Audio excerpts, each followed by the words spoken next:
Akkam jirtu waan dhiyoo kana na mudate ani dhugaa koos dhabeera lolli akkam akka turee fi waan jiru isinitti waan miidiyaa irratti deemu kun dhugaas miti aga miidiyaa guddaatti ga'ee wanni isaan dhugaa miti.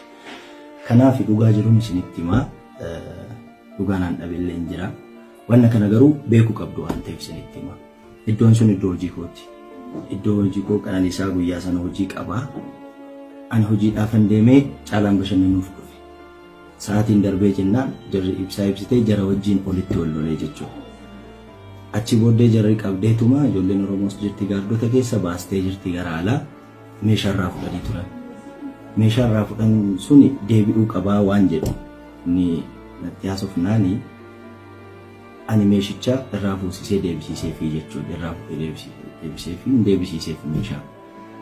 Amma iddoo sanitti ijoolleen dhuftee ijoollee homaan beekne ijoollee iddoo biraatii dhuftee ijoolletti immoo nan beeka dhiisii jechaanii ture dhiisii jennaan mucaan isootti jiru dhahee kuffiseera ijoollee bakka kufeetti mucaatti rasaasni dhuka'e nan ajjeesii yoo jedhu ani hin dandeenye gidduu galee dhiisii jedhee yoo gidduu galu jor jedhee nattis dhukaasee jechuudha gara koottis akkasi qabee dhukaase kanaafuu dhugaan jiru akkasi wanni tokkoyyuu hin jiru.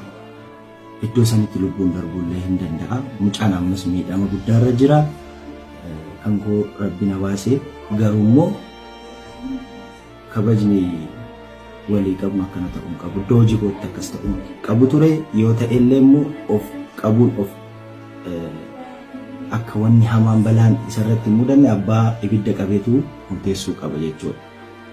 Garuu immoo nan dandeessisne sanaaf gidduu galee mucaan nan ajjeesii yoo jedhu jechuudha.